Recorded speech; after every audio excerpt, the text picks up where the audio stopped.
My name is Rachel Palmer. I'm 37, and just last week, I attended a professional gala where I was being honored for my work in research and education. It was a night I'd been anticipating for weeks, a celebration of everything I'd built over the years. But as fate would have it, the moment I stepped into the restroom to take a breather, I came face to face with someone I hadn't seen in nearly 15 years. My mother. She was at the sink, reapplying her lipstick, looking every bit the part of the wealthy socialite she'd always been. For a moment, I thought maybe she wouldn't recognize me, but then her eyes flicked up to the mirror and landed on my reflection. Her hand froze mid-motion, and I saw her jaw tighten. "Rachel," she said, her voice cool and detached, like we'd just bumped into each other at a country club instead of a bathroom after 15 years of silence. "I didn't expect to see you here." I steadied myself, gripping the edge of my clutch. "I could say the same," I replied, keeping my tone even. "What brings you here?" She turned to face me, her posture as rigid as ever. "Your father and I were invited, of course. We've always been involved with organizations that support education. And you?"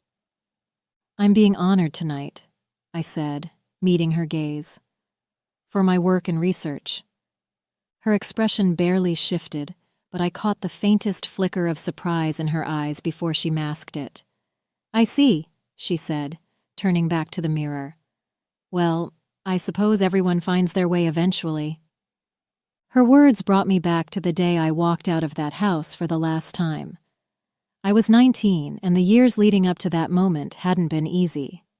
In high school, I struggled with depression, but in my family, that wasn't something you admitted. "What could you possibly be sad about?" my mother had said once, her voice dripping with irritation when I tried to open up to her. "You have everything, more than most kids your age.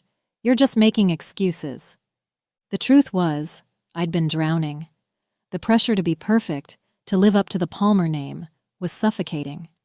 I tried to keep up, but my grades started slipping during my junior year, and by senior year, I was barely holding on. My parents didn't see a kid who needed help. They saw a failure, an embarrassment. When I only got into a community college, my father's fury was unmatched. "This family has standards," he had said that night, pacing the living room while I stood there clutching my acceptance letter. "And you've done nothing but drag us down. You want to waste your life? Fine. But you'll do it on your own." I had been kicked out of the house. I remember the weight of that duffel bag as I left the house that night. It wasn't just filled with clothes. It held the reality of being completely on my own. My parents didn't even come to the door to say goodbye. My mother stayed seated on the couch, scrolling through her phone as if I didn't exist. My father had disappeared into his study after delivering his ultimatum. I felt invisible, discarded, like I'd never been a part of their world to begin with. For the first few weeks, I stayed with a friend, sleeping on her pull-out couch while I tried to figure out my next steps. Community college wasn't glamorous, but it felt like the only thing I could control. I worked part-time at a diner to cover tuition and rent when I finally scraped together enough to move into a tiny studio apartment. It was a grind, balancing classes, work, and the overwhelming sense of failure that clung to me like a second skin. But something about being on my own, away from their constant judgment, gave me a flicker of hope. For the first time, I could breathe, even if the air felt thin. My first year at community college was a blur of late-night study sessions and endless shifts at the diner. I'd decided to study chemistry, partly because I genuinely enjoyed it, and partly because I wanted to prove to myself, and maybe even to them, that I could excel in something challenging. It wasn't easy. My high school grades had been mediocre at best, and I felt like I was starting from behind compared to my classmates. But for the first time in years, I wasn't under the crushing weight of their expectations. I could just focus on learning. I still remember my first chemistry exam. I'd spent weeks preparing, going over every formula, every reaction, until I could practically recite them in my sleep. When the professor handed back the graded tests, I was terrified to look. But there it was, a 92%. I nearly cried, right there in the middle of the classroom. It wasn't perfect, but it was mine. I'd earned it. It felt like the first small step toward rebuilding myself after everything had fallen apart. Over the years, I evolved in ways I never expected. College wasn't easy, but I had learned how to work for what I wanted, and the more I gave, the more I saw myself grow. By the time I finished my associate's degree, I wasn't just a student anymore. I was someone who had learned how to fight for her place in the world. I transferred to a 4-year university, and while I still faced obstacles, I had learned how to push through them. The shy, insecure girl who barely got by in high school had become someone who could stand in front of a class, explain complex concepts, and hold her own. Chemistry, once a challenge, became my passion. I didn't just want to pass anymore. I wanted to excel, to prove that I wasn't the failure they thought I was. I worked part-time, still, but I also started interning at local research labs, gaining experience that eventually led me to an opportunity I never imagined, becoming a lead researcher at a nonprofit focused on advancing science education. It wasn't just a job. It was my way of giving back, of creating a space where other kids, the ones who were told they weren't good enough, could find their way too. Graduating with my bachelor's degree was supposed to be a moment of triumph, but when it came time to celebrate, I realized something. My parents hadn't even called. Not to congratulate me, not to ask about my plans. Nothing. My father, the owner of a massive fertilizer company, had more money than he knew what to do with. He and my mother lived in a mansion, threw extravagant parties, and rubbed elbows with politicians and CEOs. But for all their wealth, they'd never taken an interest in me unless it was to criticize. Even after I graduated with honors, after I'd worked my ass off to get where I was, I didn't exist in their world. I was a reminder of their failure, an inconvenient blemish on their perfect lives. It stung more than I wanted to admit. I had hoped, maybe foolishly, that they'd at least acknowledge the hard work I'd put in. But they didn't. It was as if I never mattered to them, and that realization hit harder than I cared to admit. The only family member who bothered to show up at my graduation ceremony was Aunt Lydia. She was my mother's younger sister, the black sheep of the family. Lydia had never cared much for my parents' rigid standards, and while they shunned her for being too eccentric, she was always kind to me. She was the one person who would call on my birthday, even when my parents pretended I didn't exist. When I saw her in the crowd, I felt a lump form in my throat. She waved at me excitedly from the back, and after the ceremony, I found her in the parking lot, waiting with a huge bouquet of flowers. "You did it, kid," she said, pulling me into a tight hug. "I'm so proud of you." It was a small comfort, but it was something.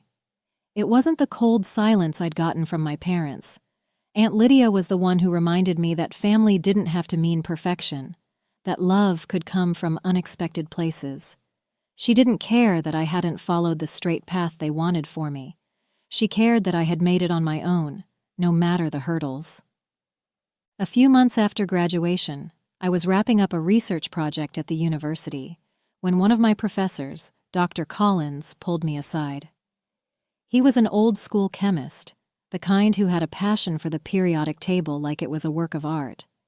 He'd noticed my work ethic, my persistence despite everything I'd been through. "Rachel," he said, his voice low and thoughtful, "I've been in touch with some colleagues at Oxford University. They're offering a research opportunity in environmental chemistry, and I think you'd be a perfect fit." At first I thought it was a joke. Oxford? One of the most prestigious universities in the world? Me? But Dr. Collins insisted. He told me that this wasn't just a job, it was a chance to make real contributions to the field, and that I deserved the opportunity. "Don't let fear hold you back, Rachel," he said. "You've proven yourself. Now it's time to take that next step." I applied, hesitantly at first, not fully believing it could happen. The application process was rigorous, and I wasn't sure I'd make the cut. But then, weeks later, I received an email. We are pleased to inform you that you've been awarded a research grant for your proposed work in environmental chemistry at Oxford University. I moved to England without telling anyone. Not my parents, not any of my old friends. The only person who knew was Aunt Lydia. I called her a few days before I left, and she was the one who encouraged me to go. You've worked too hard to let anything hold you back, she said. Do this for yourself, Rachel. She understood why I needed to disappear, why I needed to escape the shadows of my past and carve out a new future without anyone's expectations hanging over me. I asked Lydia not to tell anyone else where I'd gone. I didn't want them to try and find me, didn't want the weight of their judgment pulling me back. So, I left, boarding a plane to Oxford, with nothing but a backpack, and the faint hope that this could be my chance to finally become the person I always dreamed of being. I settled into a small flat in Oxford and threw myself into my work. The first few weeks were tough, the language, the culture, the isolation. But the more I immersed myself in my research, the more I felt at home. I was working on projects that mattered, things that could make a real impact on the world. The chemistry I studied was no longer just about passing exams or proving myself to my parents. It was about changing the future. As the years passed, I completed my master's degree, and then, driven by the momentum of my research, I applied for a PhD. The process was grueling, but I was determined. I had found my place at Oxford, and there was no turning back. After several years of sleepless nights and endless lab experiments, I earned my PhD, becoming a respected researcher in the field of environmental chemistry. After finishing my PhD, the next step seemed almost too surreal to grasp.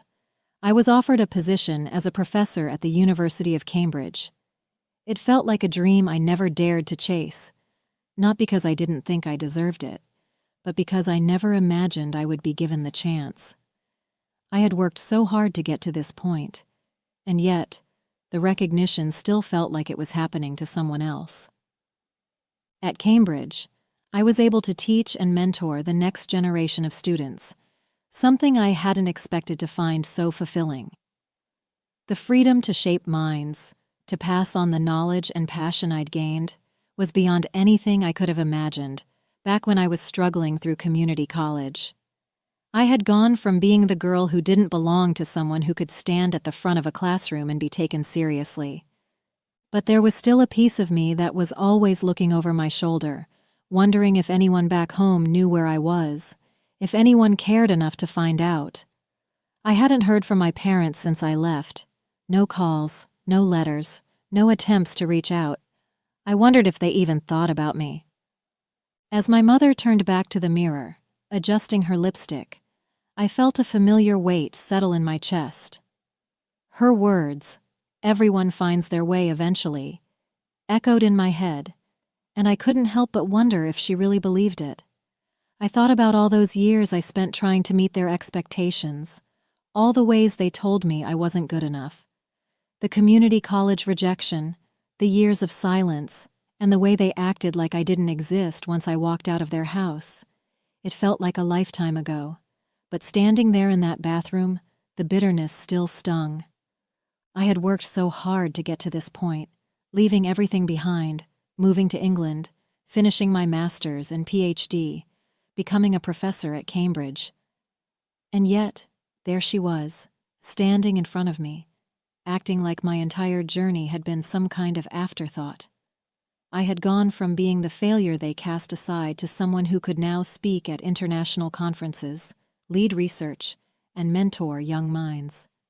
And for what? To stand here and have her offer me nothing more than a cold acknowledgement? As she left the bathroom, I watched her glide out of the door, back to the people she was comfortable with. I thought about the woman I had become, the woman who'd erased every trace of them from my life.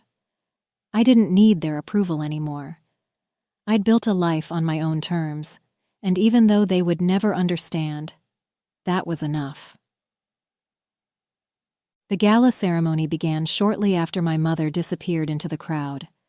I took a deep breath, trying to shake off the weight of that encounter. The clinking of glasses, the hum of polite conversation. It all felt distant now. It was time to take my place, to step into the role I had fought so hard to claim. The stage was set, the lights shining down on the sea of well-dressed guests, and the moment I had been anticipating for months was finally here. I made my way to the front, where they called my name, the words echoing through the room. Rachel Palmer, honored for her groundbreaking contributions to education and sustainable chemistry. The applause was deafening, but it felt strangely hollow, like I was listening to someone else's life unfold. I took the stage, trying to maintain a calm exterior, but inside, all I could think about was the fact that I was standing in front of an audience of people who knew nothing of the path I had taken to get here. No idea what it had cost me to get this far. The spotlight hit me, and I could feel my heart racing in my chest. This wasn't just a recognition of my work in chemistry. This was my way of showing the world that I was more than the person my parents had tried to make me believe I was. This was the moment where I stood on my own 2 feet, with nothing to prove to anyone but myself.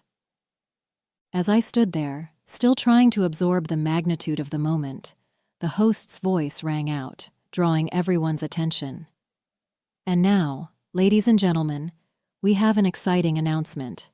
In recognition of the groundbreaking work in education and sustainable chemistry that will be honored tonight, a generous and anonymous donor has pledged a grant of $2 million to the recipient of this award. The room went quiet, and I felt every pair of eyes in the room shift toward me. My heart raced. This extraordinary contribution is intended to support the continued efforts of the recipient's research and further their impact on the world of education. I blinked, momentarily stunned. $2 million. The number hung in the air, surreal and overwhelming. But the announcement wasn't directly for me. It was for the recipient of the award, someone whose name hadn't been revealed yet. I was still processing everything when I heard the host's voice continue. This grant, though anonymous, will be bestowed upon the person tonight who has demonstrated exceptional dedication to their work in advancing chemistry and education. For a moment, I didn't know what to think. The enormity of the sum, the way it would change someone's life, was astounding. But there was something else in the air, something I couldn't shake. The realization that the donor didn't know it would be me. They didn't know I was the one being honored tonight. As the announcement echoed through the room, my eyes wandered across the crowd, trying to catch a glimpse of the people around me. But then, something caught my attention. A subtle shift in the crowd.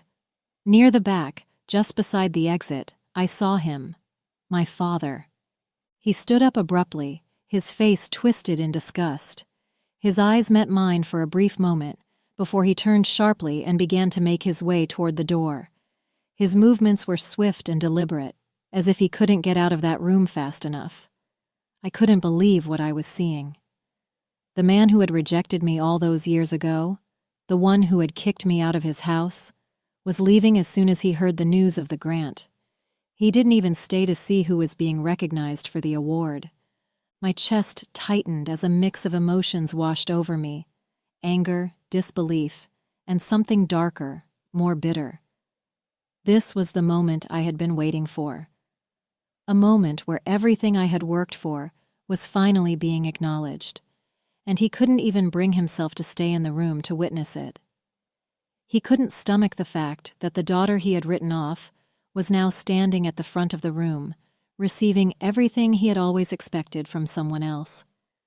As my father made his way toward the exit, I couldn't shake the feeling that something was wrong. The strange weight of his sudden departure settled over me, but before I could process it, the announcer's voice sliced through the room again. "Ladies and gentlemen," the host continued, "we are incredibly fortunate to not only have a generous donor for tonight's award, but also a longtime supporter of education and sustainable chemistry. The $2 million grant which will be awarded to the recipient of this honor, has been made possible through the contributions of Mosaic Fertilizers, a company led by one of the most influential figures in the fertilizer industry. Mosaic Fertilizers. My father's company. I froze. The donor, the one whose generosity had made this award possible, was my father's company. My chest tightened as the truth hit me. The man who had spent years treating me like an embarrassment, the one who had walked out of the room when he learned of my success, was the one funding this recognition. The irony stung deeply. The same man who rejected my path, who disowned me for pursuing a life that didn't fit into his perfect image, had unknowingly backed the very award that would be the crowning achievement of my career. It was almost too much to process, too much to bear in that moment. I stood there stunned as the announcer's words continued to echo in my ears. The applause around me felt distant, like I was hearing it from underwater. The weight of the grant, of everything that had just been revealed, hung heavily on me. My heart pounded in my chest, and for a brief moment I couldn't process any of it. "Thank you," I managed to say into the microphone, my voice shaky but steady enough. The words felt hollow, too small for what I was feeling, but I didn't have time to think about it. I had to get out of that room. I couldn't stand there another second, basking in the recognition that felt so empty. I turned abruptly, walked off the stage, and without another glance at the audience, I bolted for the back door. My steps quickened as I made my way through the hallway, heart racing, only one thought running through my mind. My father. I knew he'd left the room. I saw him walk out, his face a mixture of disgust and something else I couldn't quite read. But he couldn't just leave, not like this, not when everything had come full circle. I couldn't let it end like this, with him walking out on the one moment that proved everything he had tried to dismiss about me. I pushed through the door leading outside, scanning the area, my breath coming in quick bursts. There he was, standing by his car, his back to me. My feet moved on their own, and before I could stop myself, I was running. "Dad!" I called out, my voice almost cracking as I rushed after him. He didn't look back at first, his shoulders stiff, but when he finally turned around, I saw the bitter expression on his face. He had that same look I remembered from all those years ago, like everything was an insult to him. "What is it now, Rachel?" he asked sharply, his voice colder than I'd ever heard it. "You think I'm going to congratulate you?" I stopped just a few feet away, my heart hammering in my chest. I knew what this was about. He had no idea who the recipient of the grant was until they called my name. Until that moment, he thought he was just funding some good cause, sending money to the foundation, believing it was going to some worthy academic or researcher he could proudly point to. He didn't know it would be me standing there on that stage. He sneered, his lips curling into a bitter smile. I don't know whether to be disgusted or impressed, but here you are, taking my money. I'm sure that's exactly what you wanted, right? I could see the resentment in his eyes. The grant, $2 million, had come from Mosaic Fertilizers, his company. But once the money was donated to the foundation, it was entirely out of his control. They had chosen who would receive it, and they chose me. The irony hit me like a wave. "I didn't ask for this," I said, keeping my voice steady despite the rush of emotions. "I never asked for your money or your approval. I earned this on my own, just like everything else." His eyes darkened and he shook his head. "It doesn't change anything. You're still the failure I kicked out of my house all those years ago. No grant or award is going to change that." I felt a rush of anger, but I pushed it down. It doesn't matter what you think anymore. I've made my own life. And if that money came from you, it doesn't mean anything to me. I turned my back on him without saying another word, my heart pounding in my chest. I didn't need to argue with him anymore. He wouldn't understand, and truthfully, I didn't need his approval. I had spent so many years trying to prove myself to him. And for what? To be here, at this moment, with everything I had worked for, only for him to stand there bitter and resentful of my success? It wasn't worth my time. The next day, I made a decision. I had spent the night thinking about what the $2 million grant meant. At first, it had felt like a victory, a vindication, but by morning, that feeling had faded. It wasn't my victory.